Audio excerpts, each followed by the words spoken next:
What's going on, everybody? It's your buddy, it's your pal Spaz, Phoenix, the YWC Reality Check. And before I get into my my great audio that I did with James just now that you guys are tuning in to see momentarily, I just want to come up with a couple quick things after the barrage, seemingly, of Daniel Bryan-related stuff that I've been getting a lot of heck for on this channel. I want to say thank you to the people that watch this channel that actually get it, if I can say that. There's people that are shitting on me, obviously, because I'm a Daniel Bryan hater, even though I'm still a big, huge fan of Daniel Bryan. I've never shit on his abilities as a wrestler. I've never shit on Bryan Danielson, the person. I've said the story and the booking and everything that's gone on with him in about the past 6 months has been absolute garbage. The similarities between he and Cena are there. The similarities between him and Ryder and what him and Brie are doing right now are all there. They're not popular. They're not popular things to point out, but they are, in fact, there. Somebody left, 2 different people have left comments on my apology video that said, you know, if you thought Spaz was going to give you an actual apology, then I'm afraid I've got some bad news. And I like that. I like the people know me like that. I like that people know that when you come to this channel, you might not like what I have to say, but I'm not going to bullshit you guys. I like that you guys know that I'm always going to tell you what I think, despite the fact that 99% of the time it's not popular. I don't like Cena. I don't like a lot of people that I'm supposed to. I don't like Ray. I don't like Sheamus. I was not completely destroyed by the end of the streak, even though I will recognize that it was impactful. I'm still a fan of The Miz. I'm a fan of Jeff Hardy. I'm a fan of 3MB. I like the El Torito Hornswoggle rivalry. I have a whole lot of opinions that supposedly, according to some people, I should never ever share. But there are people that watch this channel that have been watching this channel since 2010 that know that I'm going to tell you what I think and what I feel and what is blatantly obvious to me, even if it's not necessarily popular. So I want to really say thank you to those people that have had my back and that have had the back of this channel for umpteen amounts of time now. We are almost at 500 subs, which is fantastic. I think I need 4 more subs before I hit 500. Now, somebody like Mark Pearson is going to say, oh, 500 is nothing, I've got this and that and the next thing, mate, and I'm better than you. And I'm not really here to say that I'm better than anybody. I'm here to say that I've almost got 500 subs, and that's fucking fantastic. I've got multiple hundreds of members on the in the 2 Facebook groups that I've started since making this channel, Break the Walls and the Wrestling Realm. Break the Walls obviously being the one that I co-host with Steffi Sunshine, and the Wrestling Realm, which is, not to be too cocky, all mine. Those are getting tremendous, tremendous feedback and membership, and it's all great.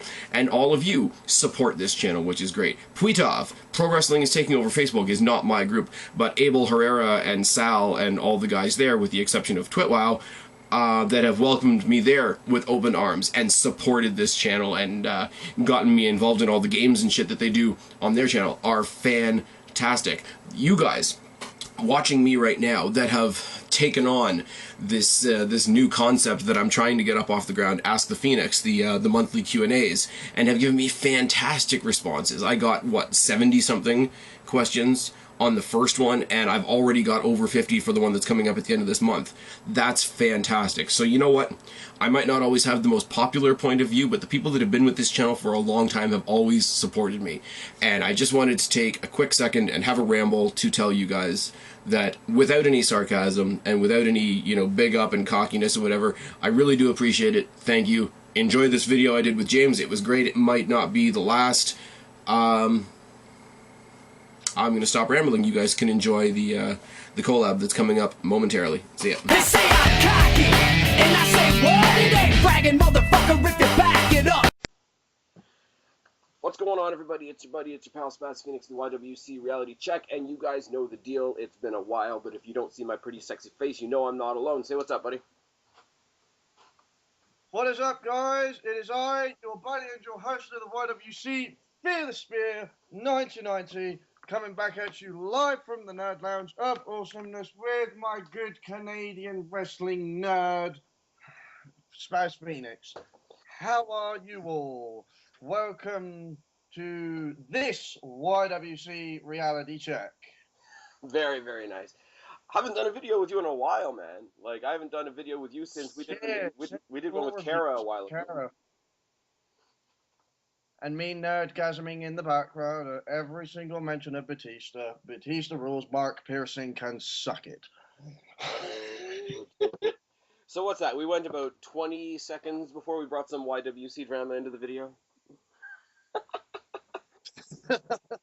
Hey, come on. 18. We got to bring up the YWC drama. I'm the target of targets right now because I'm not kissing Daniel Bryan's ass. Yeah, I know. I am a big Daniel Bryan fan, but Jesus Christ, some of the fans can be a bit of a nightmare. And I'm not going to take a dig at the Lex Man, the poor sod. The Lex Man has made his views on Daniel Bryan and whatnot very clear, which is fine. Big Daniel Bryan fan. Well, you kind of are, but yeah. Oh no! See, here's the thing. Here's the thing that people aren't just refuse to get when I've done my videos. Not in any single one of the videos that I've done about Daniel Bryan in the past little bit have I knocked his wrestling ability. Have I said that his moveset has been limited? Absolutely, because it has. That's WWE style. I've attacked the booking because it was horrible. I've attacked his character because it's been horrible. The storyline has been horrible, and he's been shoved down our throats worse than John Cena. And James, you're my buddy. You and I disagree vehemently on John Cena, but I have something to ask you right off the bat, if you don't mind. Go for it. John Cena, even though he's your boy, is overbooked to hell most of the time, right?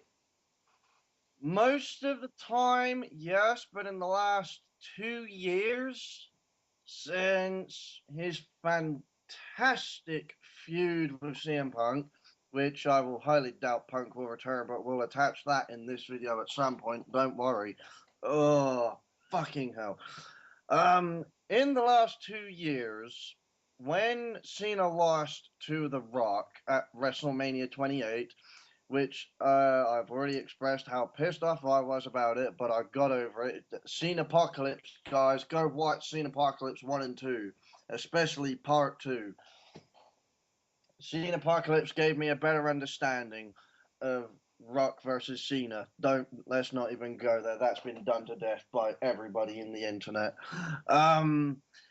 There's a lot more of bringing him down the card. Not dramatically, but slowly. Had fantastic mini-series, in quotes, of matches with Ziggler, which I would like to see them re-feud at some point. Amazing chemistry. Ziggler's not the biggest threat to Cena. Rock wasn't really that big of a threat. That was just like a big old dream match, which I got twice. That's lucky. Ziggler is getting there. If the feud had carried on, Ziggler was getting there, and you could have carried it to possibly WrestleMania. Could have done wonders for Ziggler, especially with the championship. Oh, absolutely. Especially But Punk in that. here's my point, though. People that criticize Cena, one of the biggest criticisms is that he's like booked to hell. Would I be right? Yes. Okay, now let me ask you something. Seeing as you are sort of you are kind of the John Cena guy. Has there ever been a time where John Cena has walked into WrestleMania, opened the show, injured, closed the show, gone over 3 future Hall of Famers, sold almost nothing, and walked out with all the gold? Oh, that's a bloody good question. Let me think. I'll bring out the cheat sheet for you. The answer is no. Pardon? I said I'll bring out a little cheat sheet for you. The answer is no. As much as John Cena, I was going to say no, but going through all of his WrestleMania matches, I can tell dates and everything, but I'm not going to bother. If anybody, there's never been. My point is, there's never been a point. My point is, there's never been a point at a WrestleMania where WWE has handed John Cena 2 main events. Oh God, no! But what? Maybe in year after year, maybe, but not like Not at one WrestleMania 30. I will say at WrestleMania 30, between Daniel Bryan, Batista, and Orton, that match was fucking phenomenal. Either way, if you're a fan of Daniel Bryan or not, and this is addressed to anybody, right? That match was fucking fantastic. I didn't see really a bad match on the card. And I'm still going to say this, Cena versus Wyatt stole the show. The gripping storytelling was fucking amazing, but we'll get to that later. Cena has been in been in WrestleMania matches with Hall of Famers, but never been given two double duty in one night. Right. This is my point. Like, stars have done double duty before, right? But never has one star been given double duty at WrestleMania and gone against 3 future Hall of Famers, defeated them, walked out with all the gold when they were supposedly injured going into the night. This is my point. This is my reasoning for saying that Daniel Bryan is booked heavier than John Cena, because even John Cena has not gotten the treatment that Daniel Bryan got at WrestleMania. Oh yeah, it may happen at some point, but with like a special match, say I don't know, Cena versus Punk or versus Orton in a triple threat, but dream match, fantasy booking, unlikely to happen. The way Daniel Bryan was booked at WrestleMania, part of me didn't mind, part of me did mind. I'll give out a couple of names. Probably one, because the only name I can think of is actually CM Punk. And now we get to the subject of CM Punk. You can start this one off. I'm piecing the words together. Honestly, short and sweet. Like, going into WrestleMania, like, part of the let's be real. Part of the reason that Daniel Bryan was double booked at WrestleMania, and part of the reason that Daniel Bryan has gotten the overpush that he's gotten, is because he's been doing his own storylines plus the storyline that CM Punk was supposed to do. CM Punk was supposed to have the rivalry with Kane. CM Punk was supposed to have the match with Triple H at WrestleMania. Yada yada yada. As far as him leaving, if he's burnt out, if he's done, if he doesn't want to do it anymore, if he feels like like he's been screwed over and whatnot, you think you got the right to leave, then get the right to leave. If it comes to light that the only reason they took the title off of AJ Lee, which is another thing I want to get to in a moment, is because of her association with CM Punk, that's fucking garbage. Oh, dear God. I mean, don't get me wrong, I'm a huge fan of Paige, and I'm glad that she came in and that they've at least started. I remember watching Raw that night, and I remember thinking, yep, Spaz is having a nerdgasm. Of course, I've been talking about that match for months. Going into WrestleMania, I was like, why don't they bring up Paige? They can have a great AJ versus Paige match. Get the total ditzes off. I'm going to try and be nice and not be completely rude, but get the total ditzes off my... Hey, I can be a polite guy sometimes, you know this. But get the total ditzes off my screen and get some people in there that can actually wrestle. Even Emma's fucking phenomenal. Like, you had Lita being inducted into the Hall of Fame, and she's still in good shape. She could have, like, one sort of passing the torch match.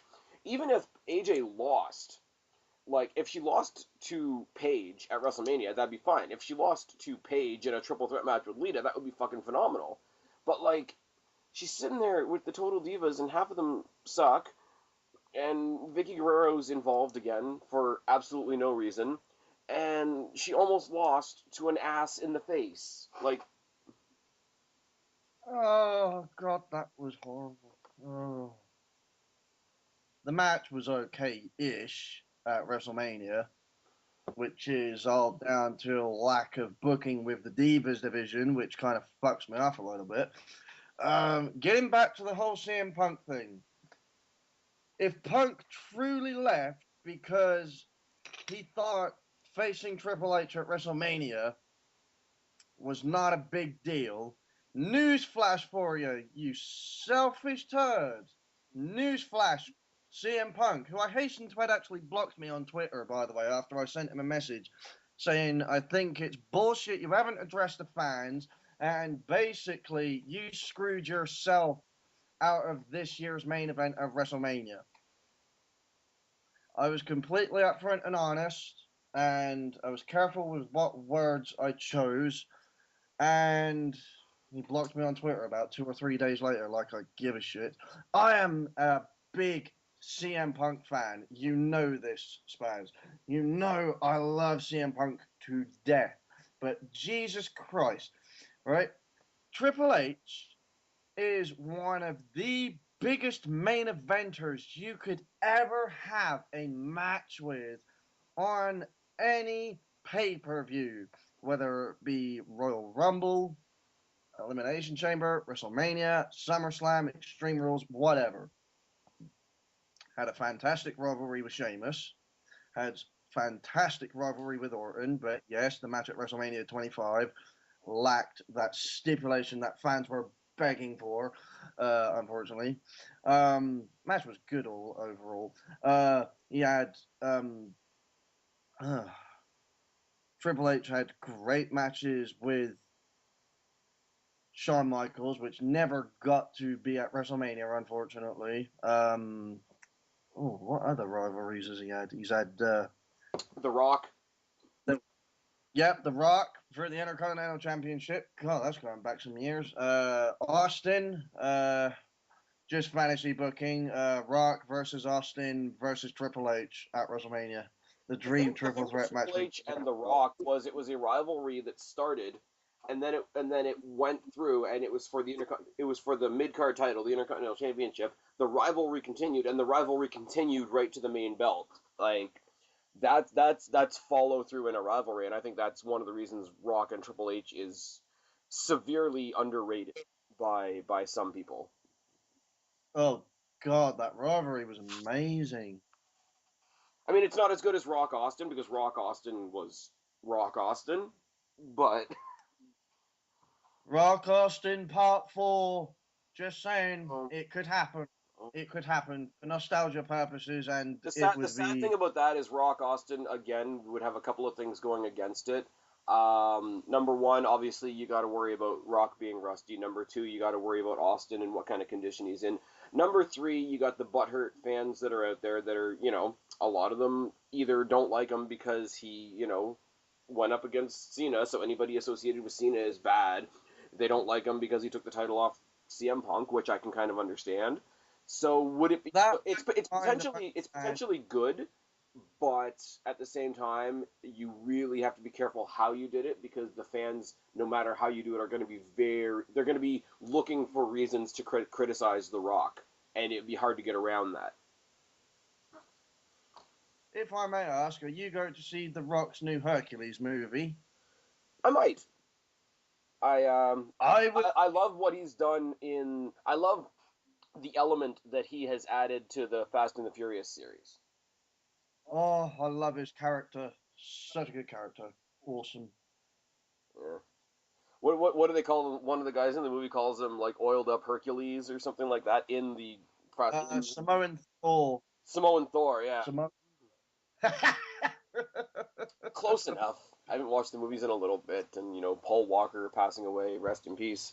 Don't know what they're going to do there, but apparently they're having Paul Walker's like close twin brothers do some of the finishing off with some sort of CGI Paul Walker's face, whatever, from what I've read.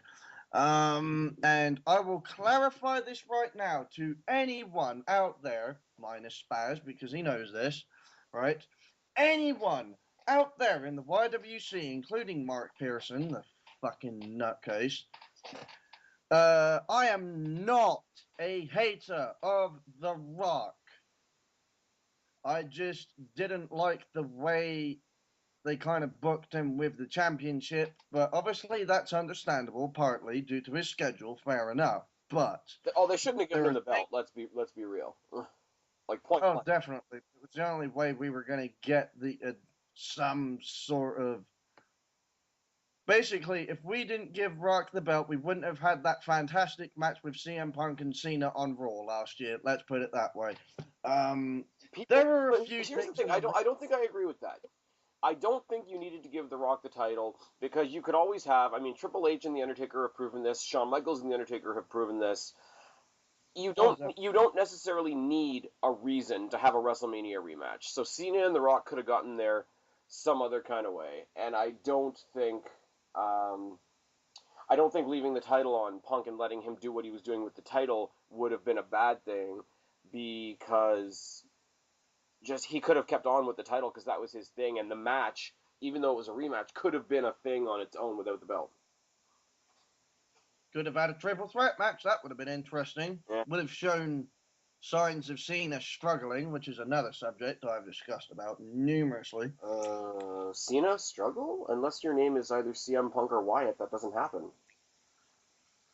The one rumor, and this is very, very much rumor I've just seen kicking around on Facebook, not even on any dirt sheets or anything like that, is that he may come back. No, he may come back in a year or so to work with Roman Reigns, which makes sense. The Rock or The Rock. Oh, nice. That'd be interesting. Now, my question with that would be, would they play it off as like he's just this great big huge new superstar, or would they actually play off on the fact that they are related and there's positives and negatives to both? I can actually kind of see where you're going with that, actually, because it does beg the question where they would go with it. Well, because here's the thing, though. Like, if you want to make a feud between The Rock and Roman Reigns, then yeah, obviously pointing out that they're related and they have so much history would give it a lot of boost. But it would also give feed to the fans that are like, oh, look at The Rock picking and choosing and making sure his family gets over. Like, there's reasons to do it and there's reasons not to do it. Typical YWC drama again. Oh, God. Yeah. They're going to start treating The Rock like they treat Kevin Nash. Anyways, so I think we've harped on The Rock long enough. Let's talk about somebody else. You know, we're going to talk about Cena. Let's talk about one of the other Cenas in the WWE, our new United States champion, Sheamus. I knew you were going to say that. And I'm a big Sheamus fan. I love Sheamus. I think a heel turn is coming for him, actually. No, the big rumor, the big one that I've heard because of all the Batista drama. He's going to join Evolution. I read that this morning. That's going to be so lame. If they're gonna do that, they might as well take, because people, not that I like it, but people compare Orton to John Cena a lot.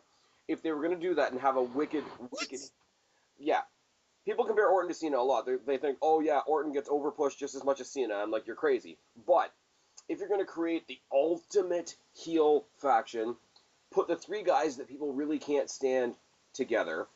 Triple H, who, you know, is a part-timer and only goes in there to steal spotlight, according to some people. John Cena, who soaks up everything for the past 10 years, in some people's opinion. And Sheamus, who is basically the flaming mayo ginger John Cena from SmackDown.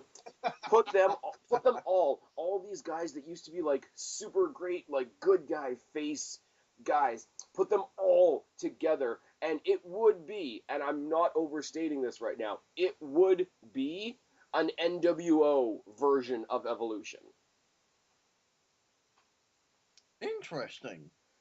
Because how much of a good guy is Sheamus, supposedly? How much is John Cena's whole persona? Oh, he's infallible. He doesn't have a single flaw. He's always going to be the good guy. He's never going to ask for help or a handout or blah, blah, blah.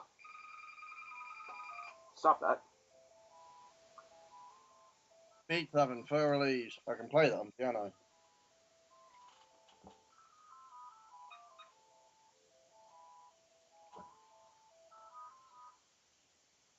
Sorry about that. Yeah, that's alright. Alright, talk for a second. I will be right back. Mm-hmm. Okay. Alright. Apparently the rumor is going around that Sheamus is going to join Evolution. I can see why some are not liking this. I wouldn't mind, but Sheamus needs to be a heel. I love Sheamus as a face. I think he's absolutely pure fucking comedy as a babyface, but his babyface run has come to an end. He needs to be a monster heel. He had a fantastic rivalry with Triple H and did not get buried before anyone addresses that. Please. Sheamus did not get buried during his feud with Triple H. That is bullshit. That loss at WrestleMania for Sheamus against Triple H did wonders for Sheamus. And had a fantastic rematch at Extreme Rules, which was freaking phenomenal. I was actually watching that match earlier today on YouTube. Alrighty, and we're back. And Sheamus, in my opinion, is already a heel. Because, for the simple reason that, who did he win the title off of? Ambrose. How hot are the Shield right now as faces? Can't deny. Alright, before we get into anything else of this, would you say that Ambrose's reign was getting a bit stale? And that's not his fault, that's due to bad booking. See, I don't think it matters.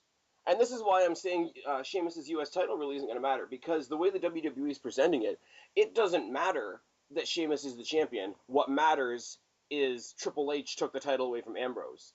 Like, Sheamus is an afterthought. But what it does is it makes it look like Sheamus is another tool used by Triple H, which makes him a heel by associating with Triple H. And they stole something from the Shield, who are these great faces, so that also makes him a heel. I don't think it matters that it was the U.S. title. All that matters is Triple H used Sheamus to take something away from the Shield. That's the story. Like, it's not doing anything to boost the U.S. title. It's doing something to boost the Evolution Shield rivalry. I think Sheamus is irrelevant. Like, that's the and a title shouldn't be irrelevant. I can understand that, but Jesus Christ, Ambrose is a great talent, but his reign was getting stale. And I believe that the titles should be defended as much as possible. I would do it every Raw, every SmackDown. And some people would say that's overbooking, but no, it makes the title mean something. That's just me. I'm a bit old school in that sense.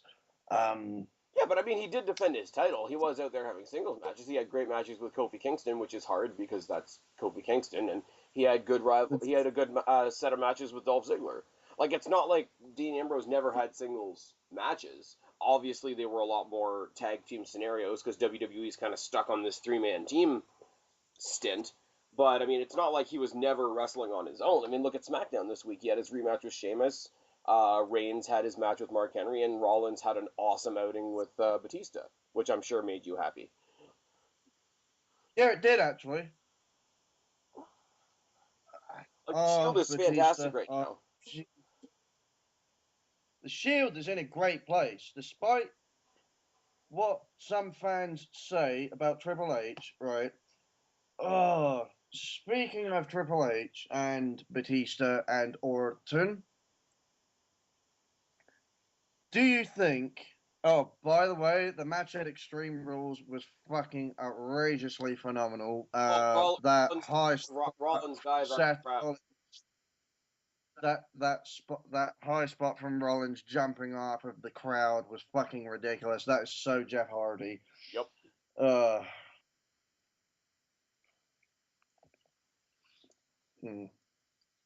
Like, you look at the Shield, and like the reason one of the reasons I'm able to look at them so well is I see so many other guys that I like in them. Is like, and this is gonna sound like I'm being a smartass to some people, but like, obviously I'm a Hardy mark. There's Rollins, big mark for Mick Foley. Yeah. A lot of Mick Foley and Dean Ambrose, and I'm gonna say this because I don't think he's doing that great right now. Batista, when he was at his prime, I can see that in Roman Reigns. Sorry.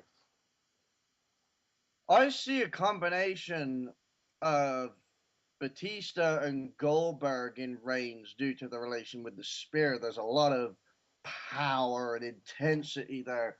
And Roman Reigns is my favorite member of the Shield. Now... And see, I get that from the powerhouse perspective, but I'm going to say this and probably get heat from a lot of old WCW fans. Roman Reigns, as far as I'm concerned, has a lot more... Not that it's been completely realized yet, Roman Reigns has a shit ton more untapped charisma than Goldberg had. And that's just my opinion.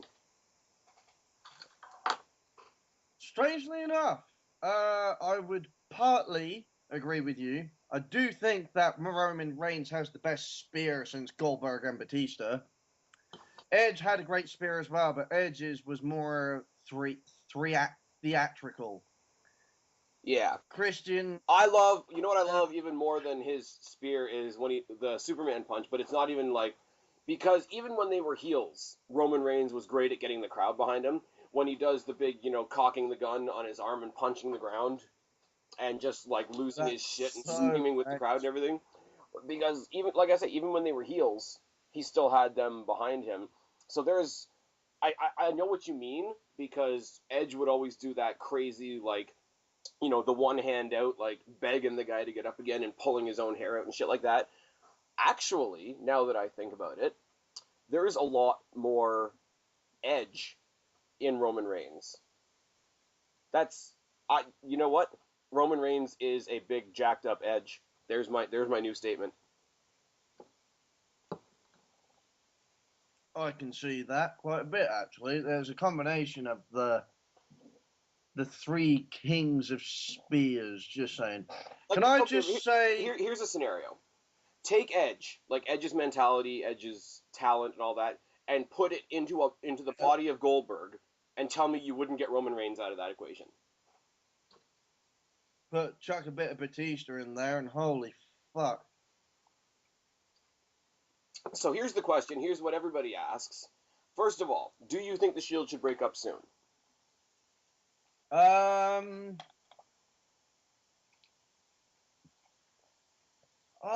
Bloody hell, that is such a good question, because they were going to be breaking up around the point of near WrestleMania, weren't they? But, that's obviously changed. That's only because the Outlaws wanted a spot at WrestleMania. Oh, God, don't even go there. The match was a good, dominant match. Shield were dominant as fuck as usual. Okay, but here's the thing. How many times would we say this is a good thing at WrestleMania? It was a good squash match. Oh, definitely. But it wasn't a bad squash, as in the sense of, like, I could do without Kane in pants, but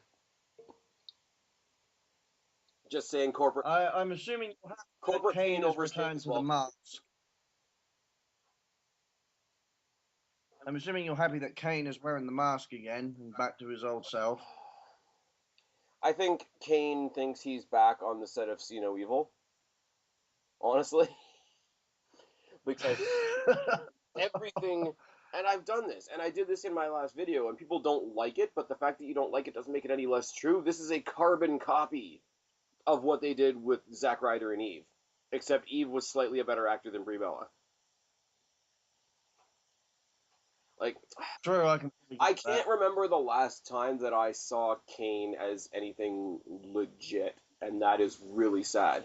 And partially that's because of Daniel Bryan and the whole Team Hell No bullshit and the hug it out and the anger management classes. All that. Yeah, it's kind of weird, but the tag team, Team Hell No, mashed together tag teams, yeah, some of them I don't agree with, but Hell No did have weird, unorthodox, interesting chemistry.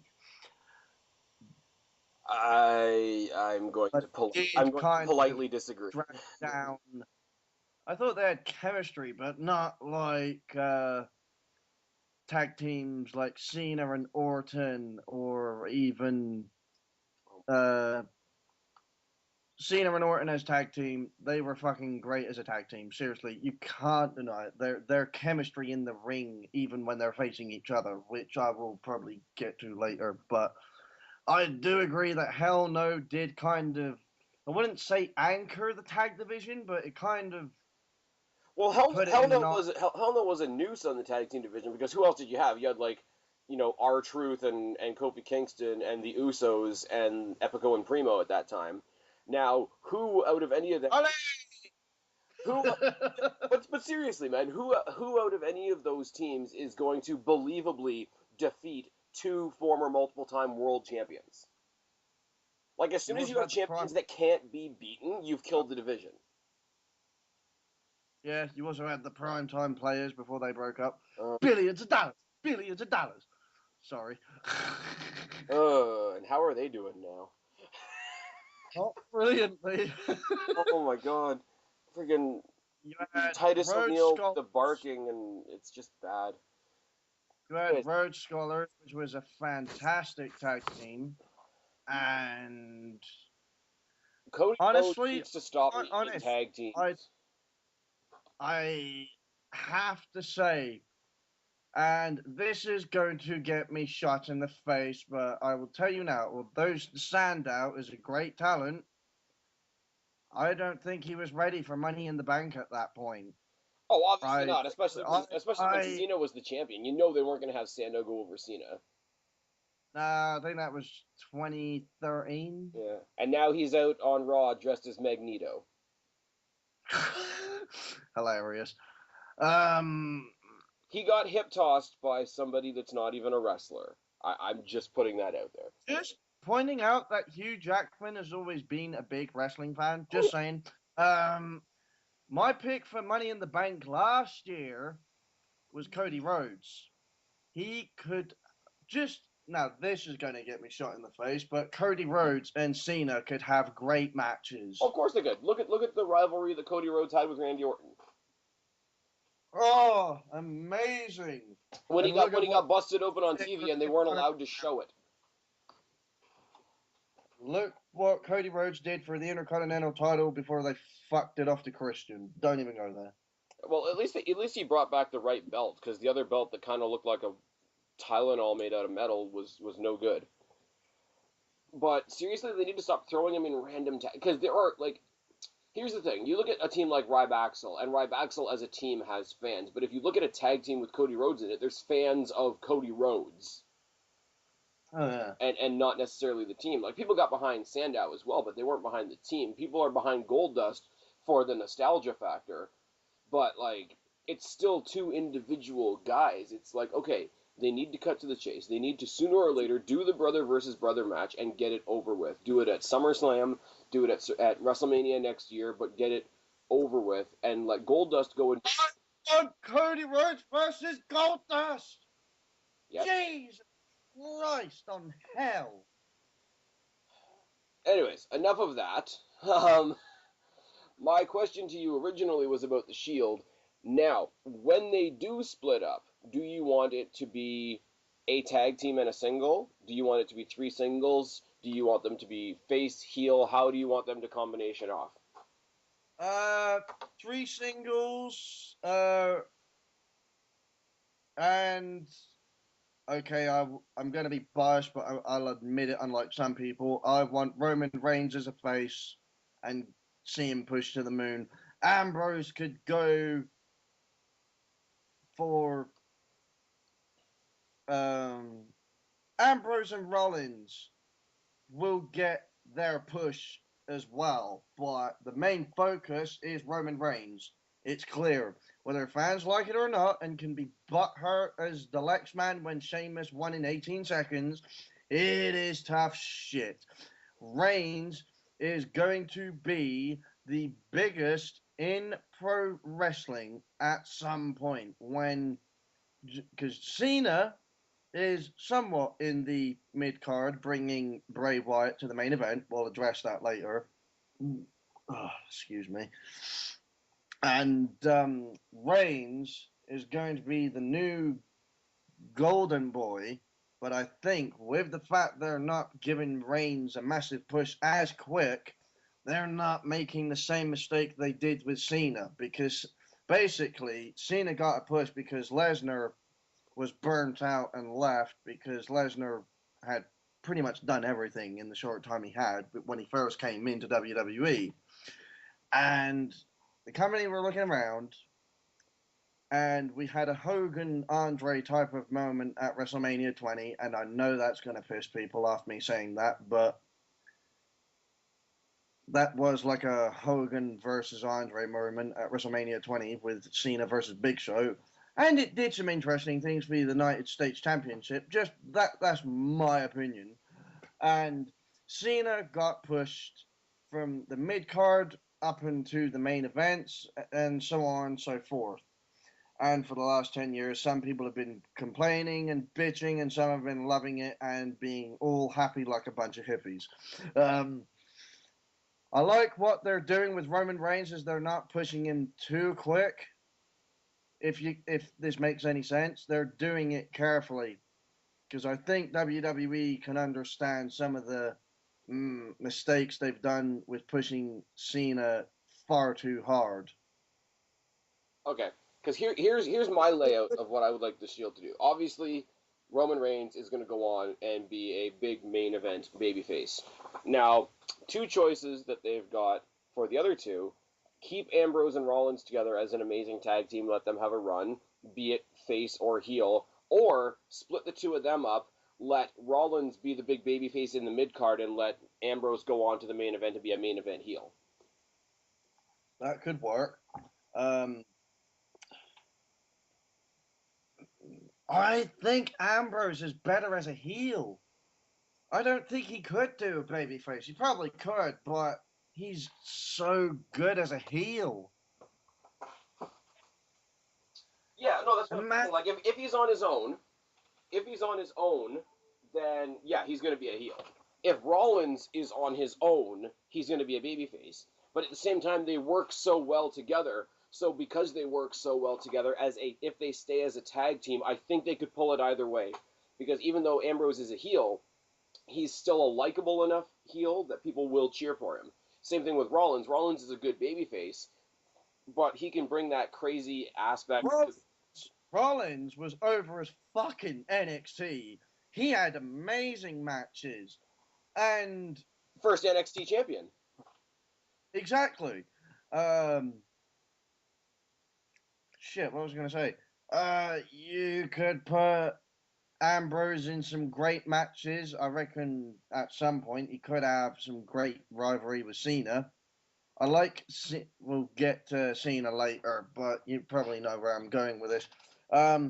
Ambrose could stay as a heel. He is so much better as a heel than a babyface. Rollins can do the babyface thing as well as Roman Reigns. Ambrose, shut up, phone, I'm doing a video. Fuck off. Rollins and Reigns, babyface. Keep Ambrose as a heel. I'm not hating on Ambrose. What would you think about this? If we saw dissension in the Shield, as you said, right before WrestleMania, and Rollins was the one trying to keep everybody together. What if what breaks the Shield up this time is there's a big dissension or a big disagreement between Ambrose and Rollins? Reigns tries to keep them together. He basically tells them, okay, you guys want to hate each other this much. Fuck it, you guys can kill each other. I'm out of here. I got bigger things to do. He goes off and becomes a champion. Rollins and Ambrose define their heel and face characters in a rivalry with each other. That would work actually quite nicely, because then you got Roman Reigns kind of being the big brother. Then you got Roman Reigns kind of being the big brother and saying, "Fuck you guys, I got better things to do." Yeah, I think a rivalry with Ambrose and Rollins would be the best way to break up the Shield officially, because then they could have a series of matches, and then Rollins or Ambrose can just say, right, fuck it, screw both of you, I'm gonna do my own thing. I think that would be a good way to do it. It sounds kind of, I don't know, but it would work a lot better than just instantly breaking them up. Now, when a group breaks up, usually at least one of them changes their look a little bit, or completely, or whatever. I mean, if anybody sees JTG these days, he's not in the big baggy pants gangster style like he was before. He's actually got like proper wrestling attire. Good for him.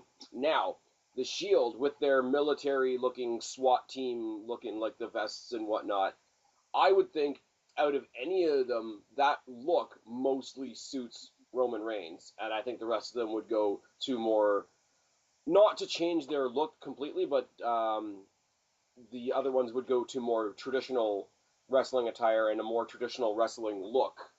Do you think they would do that, or do you think WWE would scrap the look entirely for all three of them? I think when they break up, I think they'll scrap the military look for their single purposes, for single wrestling, if you know what I mean. Okay. I can just see, because Roman Reigns still has that like bodyguard looking. I mean, we talked about The Rock earlier and his role in Fast and the Furious 5 and 6, and you see him in his SWAT gear when he's going out to look for them and all that, and he's all done up. Roman Reigns looks like The Rock in that role, so it suits him.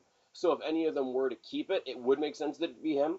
But in the long haul, just once the group doesn't exist anymore, to shed the complete identity of the group and all three of them forge new identities would be the most prudent thing, because they've taken that time in the group to prove what they can do in the ring. Now they need to go out as personas, as characters, as story builders, storytellers, and create their own new stories.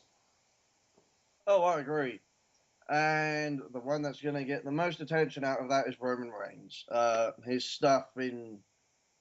I've seen his stuff in development on YouTube, and I tell you what, for such a big guy of his size, he cannot fucking move.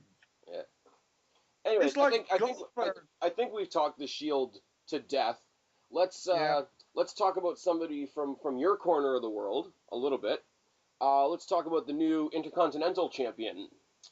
I'm afraid I got some bad news. See, YWC.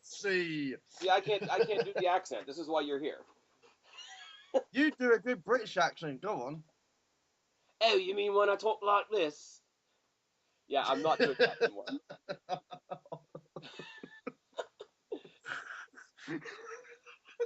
I can be like Mark Pearson and tell you about Wrestling 101.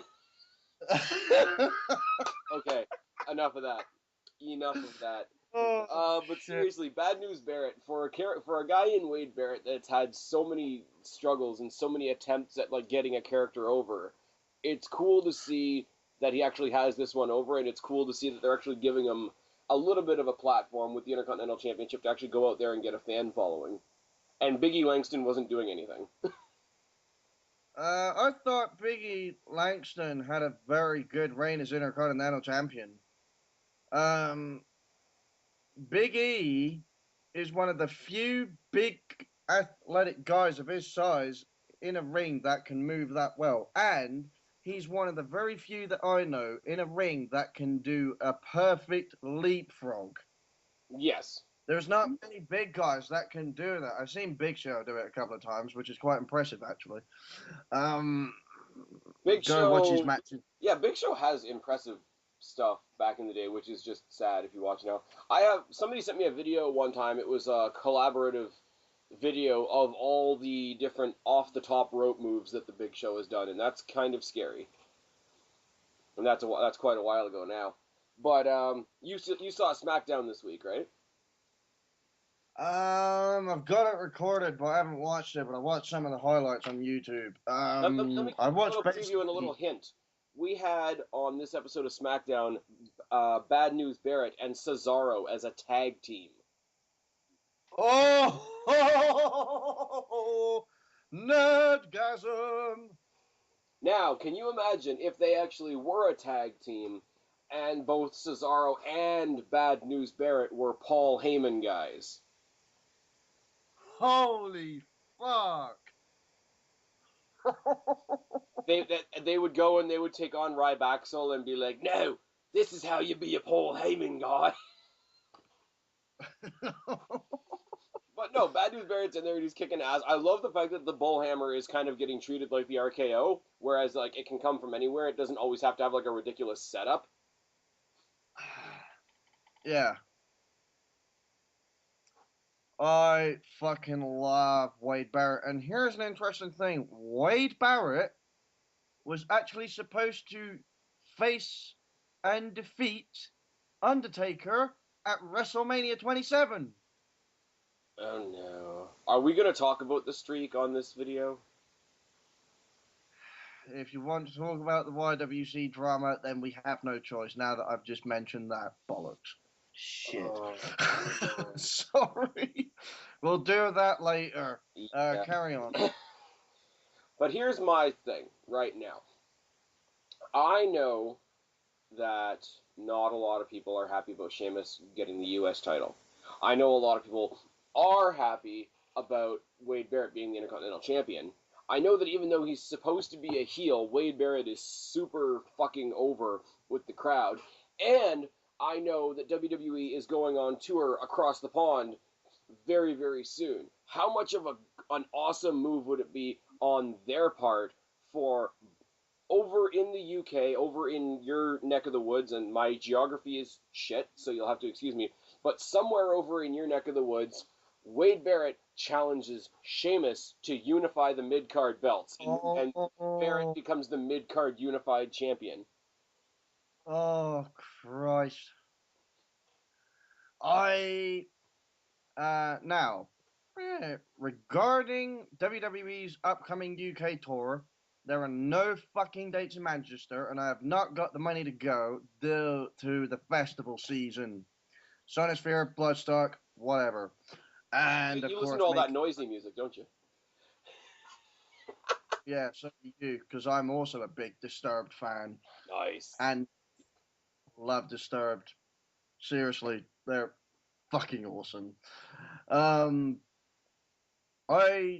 If I'm not mistaken, WWE will be doing another UK tour in November, which is where they usually come over to the UK in Manchester, and the crowds are fucking ridiculous, like last year's WrestleMania crowd, which was fan-fucking-tastic.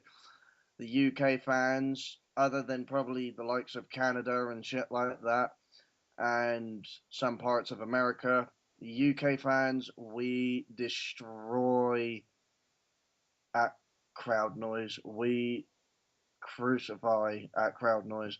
We are that obsessed with wrestling because I'll tell you what, WrestleMania needs to come to Wembley Stadium. 90,000 screaming fans having a nerdgasm over their favorite wrestlers, whatever. And you can just imagine me in that. Just holy shit. Do I need to remind you that I've been to WrestleMania?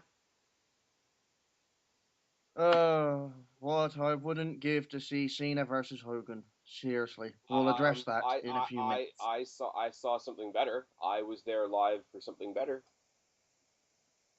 Arguably better, but we'll see that when this match turns out. I don't care. I would not trade me being there live for Rock Hogan to see Cena do anything. I'm not gonna lie. But no, but I'll tell you something though, right? And you mentioned sort of Canada and the UK in the same breath. Now, as far as like Raws and SmackDowns and whatever, I think I'm pretty damn sure that we get more like Raws and SmackDowns in Canada than you do. But as far as pay-per-views, I don't even remember the last one we had in Canada. The reason, or at least part of the reason, yeah, we could be great fans in general, but it's going to get turned up to volume 11 because much like the UK, we don't get it nearly as much as the States do. You go to the States, even when they go to Chicago, like one of the good crowds, like they are spoiled in the sense that they get WWE like big shows come into their city probably multiple times a year if you're in one of the bigger cities. So, you know, there's the whole cliche expression, you know, absence makes the heart grow fonder. Well, if you haven't gotten a chance to see live wrestling in like 4 or 5 years, obviously you're going to be more excited about it, even if it sucks, even if it's a John Cena match. Like, I went to my first wrestling event the night of WrestleMania, just before the show started. It was like 2 hours before. I had won a costume contest at Crossover Metal Night, which is a big metal nightclub here in the UK at HMV Ritz in Manchester. And I went dressed as Batman, no surprise. And to my surprise, when I woke up out of bed the next morning, Lizzie said to me, "Guess who won the costume contest last night?" I was like, "Oh, what was it? What was it? Aaron, my mate Aaron?" And she was like, "No, babe, you actually won." And I was like, "Holy shit!" And let me tell you, with that being my first wrestling show I've ever been to, it was a UK wrestling company called HXC. Spaz, I recommend you check it out. It's like ECW in you're Manchester. not going to start plugging Brit Rest like somebody else I could mention, are you? I don't pay that much attention to British wrestling. there are any shows, I will go try and see them. Very nice. Very nice. Just to give my contribution. Unfortunately, I don't think you're going to get a WrestleMania over there, only because WWE doesn't want to lose money and not do it in a proper time space. Like, friggin', if we have WrestleMania here starts at 7 o'clock, and I don't know what the time zones are, but what time did WrestleMania start where you are? 1 a.m. And me and Lizzie just got back, and the instant I heard Hogan's music come out, I freaking went nuts. Then I hear Austin's music, then went nuts, and then I hear The Rock's music, and then went nuts, and I was like, oh my God, what's going to happen? Please do something. And for a whole half hour, I was going fucking crazy at my TV screen. Well, here's the thing I want to ask you, though, right? Because it was 1 a.m. for you. Now, WWE, because it's North American-based, is going to want to keep the same time slot as they have here because it's North American-based and whatnot. Do you think an arena where you are is going to let them start a show at 1 a.m.? It would start at 1 a.m. at your time, over in Canada or in America, whatever. And see, that's not going to happen because, you know, it's just not. Like, for us to get it at our proper time, you would have to have your show in the middle of the friggin' day, which probably isn't going to work for any of you guys. Or they could tape the show and play it for us at the regular time, but you think WWE wants to have the opportunity for WrestleMania spoilers? Oh, bad idea.